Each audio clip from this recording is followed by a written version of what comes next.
As you all are already aware, notification आपका आ चुका है और इसमें आपके टोटल जो है 253 वैकेंसी है।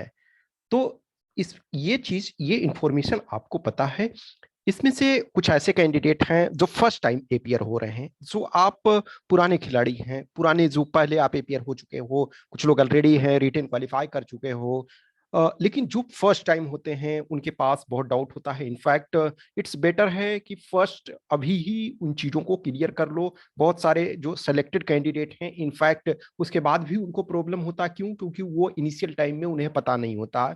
तो इस वीडियो में मैं एक तरह से स्क्रैच से जितना पॉसिबल जो इन्फॉर्मेशन, ऑब्वियसली है कि मैं लाइन वाइज सारी चीज़ों को नहीं एक्सप्लेन कर रहा हूँ, लेकिन जो कुछ जानने के लायक है, जो आपके लिए ज़रूरत है, वो उस पॉइंट ऑफ व्यू से वो मैं सारी चीज़ें डिस्कस इसमें कर रहा हूँ।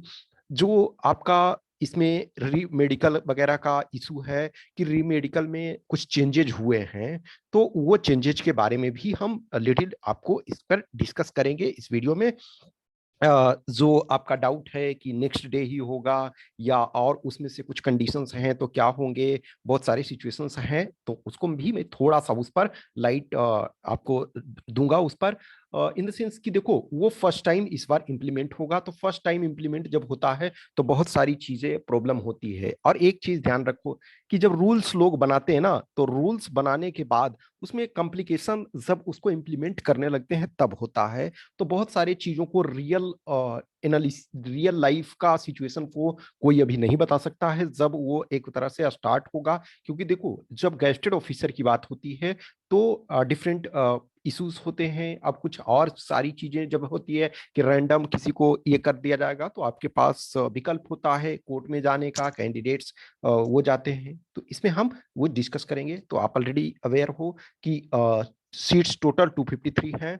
बीएसएफ में 66, CRPF 29, CISF 62, ITBP 14 and SSB आपका 82।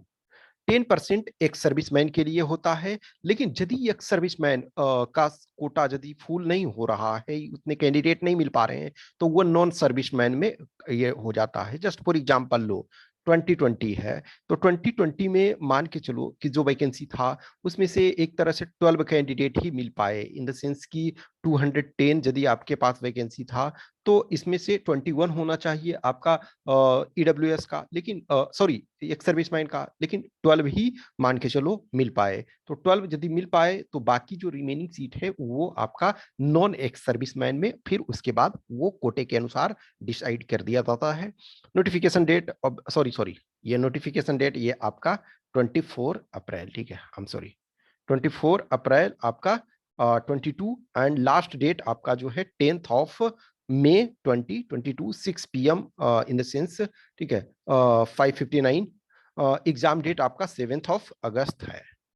अब जब एलिजिबिलिटी देखते हैं तो एलिजिबिलिटी में ऑब्वियसली है, ये सारी चीजों को डिस्कस करने की जरूरत नहीं है। इन द सेंस की है कि इंडियन सिटीजन्स, और ये विद एक्सेप्शंस जो है आपके कुछ एक्सेप्शंस को ये करके ये आपका जो भूटान और नेपाल के सिटीजन्स हैं, तो वो आपका जो गवर्नमेंट ऑफ रूल्स के अनुसार, तो ऑब्वियसली बात है आप इंडियंस वगैरह।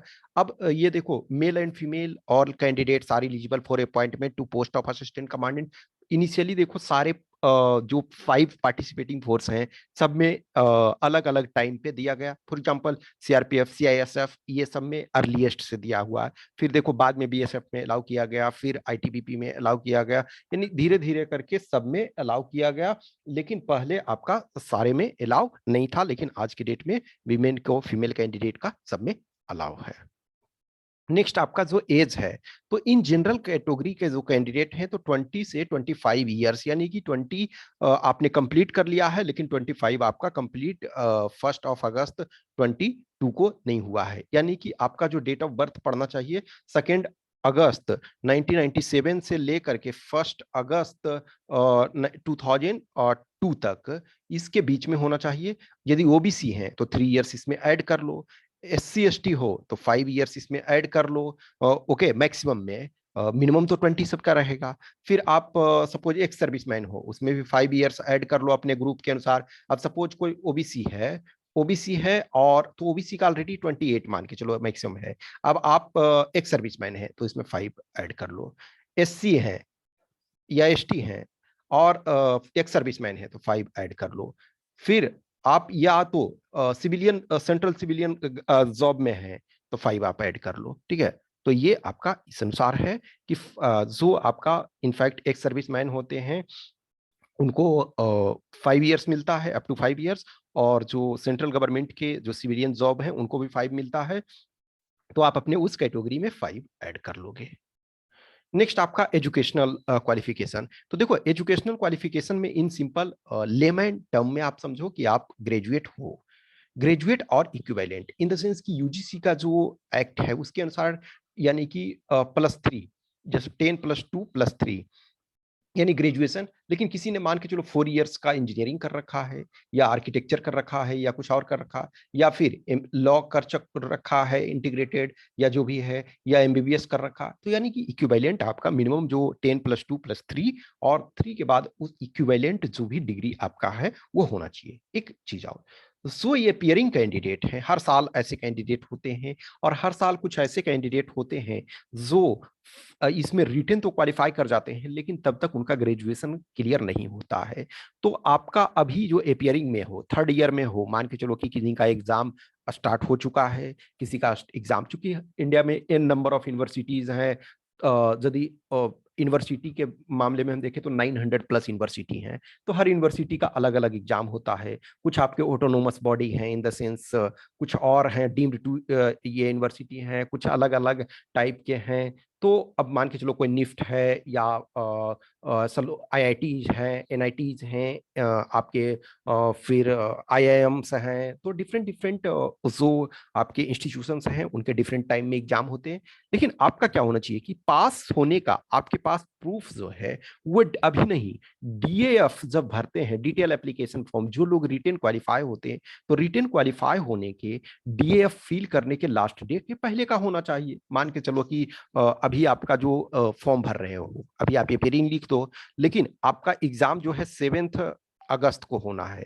अब 7 अगस्त को होना है तो सम टाइम जो मिड में जो होगा, वो मिड अक्टूबर में मान के चलो कि रिजल्ट आपका किसी टाइम आएगा। तो सपोज ये हम करते हैं कि मान के चलो 5 नवंबर लास्ट डेट आपका है, जो कि 5 नवंबर लास्ट डेट है डीएएफ आपका फिल करने का। तो 4 नवंबर तक का आपके पास डिग्री, आपके पास in the sense final degree नहीं, आपके पास प्रोविजनल होना चाहिए कि यस ये कैंडिडेट पास हो चुका है। या प्रोविजनल नहीं भी है तो एटलीस्ट आपको अपने इंस्टीट्यूशन से ये लिखवा करके एक डॉक्यूमेंट कि yes this candidate has completed, this candidate has passed the examination, okay, now he और she is eligible to be for awarded to be graduate degree. Okay, so ये आपका होना चाहिए। अब नेक्स्ट है एक्सेप्शनल केसेस में ये रहता है कि जो कैंडिडेट मान के चलो कि ऐसा कमीशन को लगता है कि ये एक्सेप्शनल है, एक्सेप्शनल इन द सेंस कि मान के चलो कि आपने गोल्ड मेडल कहीं से जीत के आया है, और यूपीएससी को लगता है कि अरे ये गोल्ड मेडल जीत करके ओलंपिक में आया है तो इसको क्वालिफिकेशन में थोड़ा इशू है, तब भी वो दे देता है, बट वो एक्सेप्शनल वाले को ना लो, ठीक है। अब जो प्रोफेशनल एंड टेक्निकल तो ये ऑलरेडी हम डिस्कस कर चुके हैं। और जो reappearance of candidates finally selected और रिकमेंडेड अर्लियर, तो जो कैंडिडेट पहले आप सेलेक्ट हो चुके हैं वो फिर से अपियर नहीं होते हैं। अब देखो ऐसा है कि फॉर एग्जांपल जैसे 2019 2020 21 में ये सिचुएशन आपका हुआ कि जो 2019 में फाइनली सेलेक्ट हुए वो 2020 में भी रिटेन क्वालिफाई हुए। क्यों? क्योंकि उसका एग्जाम पहले हो चुका था। 21 वाले में सेम सिचुएशन, कुछ लोग देखो बहुत सारे हैं जो ऑलरेडी 2020 में सेलेक्ट हो चुके हैं, लेकिन 2021 में भी उन्होंने फिजिकल और मेडिकल तक इवन दे दिया। तो लेकिन अब आप वो इंटरव्यू में अपियर होने में नहीं हो सकते। हाँ, ओनली कंडीशन है कि जस्ट इमेजिन करो कि आप फाइनल सेलेक्ट हो गए, ये ऐसा केस आया हमारे पास, तब मैं ये बता रहा हूँ कि मान के चलो कि आप फाइनल किसी बैच में सेलेक्ट हो गए थे, वो सिलेक्शन हुआ, लेकिन किसी कारण से आपका रिजेक्ट हो गया, इन द सेंस कि मान के चलो कि सपोज ओबीसी कोटे पे हुआ, आपका एससी कोटे पे हुआ, लेकिन आप प्रूव नहीं कर पाए कि हम एससी हैं, तो यदि आप जनरल मेरिट लिस्ट में आता तब तो आपका ले लिया जाता, लेकिन आप जनरल मेरिट लिस्ट में भी नहीं आए और आप प्रूव भी नहीं कर पाए कि आप रिजर्व कैटेगरी में है, तो आपका कैंडिडेचर रिजेक्ट कर दिया गया। तब आप फाइनल सिलेक्शन के बावजूद भी, जैसे मेरिट लिस्ट में नाम आ गया इन द सेंस, लेकिन आप प्रूव नहीं कर पाए तो आपकी ज्वाइनिंग नहीं हो पाई, तो ऐसे कंडीशन में कैंडिडेट अपियर हो सकते हैं, लेकिन अदरवाइज जिनकी वैलिड है, चीजें सही है, तो वो अपियर नहीं होंगे। नेक्स्ट आपका फिजिकल और मेडिकल, तो फिजिकल और मेडिकल वाले ऑलरेडी हम नेक्स्ट में ये दिखाएंगे। ठीक है, फिजिकल स्टैंडर्ड जो आपके पास होना चाहिए वो आगे दिखाएंगे। नेक्स्ट आपका एनसीसी बी और सी, यदि एनसीसी बी और सर्टिफिकेट बी और सी होता है तो आपको एक डिजायरेबल माना जाता है। डिजायरेबल इस वजह से माना जाता है ना कि एनसीसी जिन्होंने कर रखा है उनको ट्रेनिंग में आसानी होती है, इन द सेंस कि वो चीजों को जानते हैं, कदम ताल, लेफ्ट राइट, दाएं मोड़ बाएं मोड़, ये सारी चीजें उन्हें पता होता है। तो ये माना जाता है कि ये कैंडिडेट जो है पहले से ही इंटरेस्टेड है उस चीज को करने में, ज्वाइन करने में, या इस एग्जाम के लिए इंटरेस्टेड है। ठीक है, तो उन कैंडिडेट को प्रेफरेंस दिया जाएगा इंटरव्यू और पर्सनालिटी टेस्ट में। ये ऐसा मेंशन नहीं है कि आपको कुछ एग्जाम में देखोगे रहता है कि ये क्वालिफिकेशन है आपको 10 मार्क्स एक्स्ट्रा दे दिया जाएगा, ये क्वालिफिकेशन है 5 मार्क्स एक्स्ट्रा। इसमें ऐसा कुछ भी नहीं लिखा हुआ है कि 10 मार्क्स 5 मार्क्स मिलेगा, लेकिन आपको कुछ प्रेफरेंस मिलेगा, इन द सेंस कि अनटोल्ड है कि आपको कुछ मार्क्स मिलेंगे। नेक्स्ट आपका फी है, तो देखो जो फी पेमेंट है ऑब्वियसली 200 है। तो ये आपका जो candidate except female SC ST candidate, तो उनको छोड़ करके आपको 200 पे करना है। तो पे आप यदि कैश में करते हो, cash payment in the sense कि आप एसबीआई के ब्रांच में जा करके तो पे बाई कैश करोगे, तो आपको जो स्लिप है वो 9th तक ही लास्ट डेट होगा उसको डाउनलोड करने का। लेकिन यदि आप credit card, debit card, RuPay, master, visa और इंटरनेट बैंकिंग से करते हो तो आप 10th तक ये कर सकते हो। अब ये देखो जो ईडब्ल्यूएस और ओबीसी वाले कैंडिडेट में ऑलरेडी हमने वीडियो में डिस्क्रिप्शन में प्रॉपर डिटेल बता दिया। मुझे दुख तब होता है ना जब कुछ कैंडिडेट हैं 3 ईयर से अपियर हो रहे हैं, उनको मैं मल्टीपल टाइम डिस्कस कर चुका होता हूं। मैं हमेशा बोलता हूं कि देखो फर्स्ट टाइमर के लिए प्रॉब्लम होता है, लेकिन आप 2 बार से अपियर कुछ ऐसे लोग होते हैं तो समटाइम, और उस चीज को मैं डिस्कस कर चुका होता हूं। लेकिन प्रॉब्लम क्या होता है ना कि कोई भी वीडियो को देखना नहीं चाहते हैं प्रॉपर, या तो आदमी शेयर करता है या समझ जाता है कमेंट पहले ही कर देते हैं। आप किसी भी वीडियो को, मैं कहता हूं कि जिसको भी आप फॉलो करते हो, यदि आपको लगता है कि ये कुछ ठीक बता रहा तो आप प्लीज उसको फॉलो कीजिए। किसी को आपको लगता है कि नहीं ये ठीक नहीं बता रहा, कोई और बता रहा, तो आप जिसको भी फॉलो करो आप प्रॉपर तरीका से उसको देखो एटलीस्ट कोई।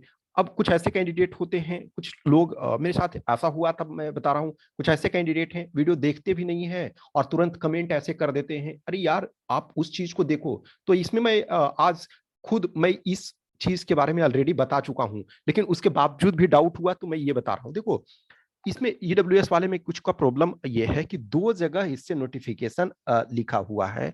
2 जगह नोटिफिकेशन इन द सेंस ना, एक जगह देखोगे कि आपका लिखा हुआ जो है कि वो इसमें क्या है कि the candidate will be eligible to get the benefit of economically weaker section reservation only in case the candidate meets the criteria issued by the central government and in possession of such eligibility certification.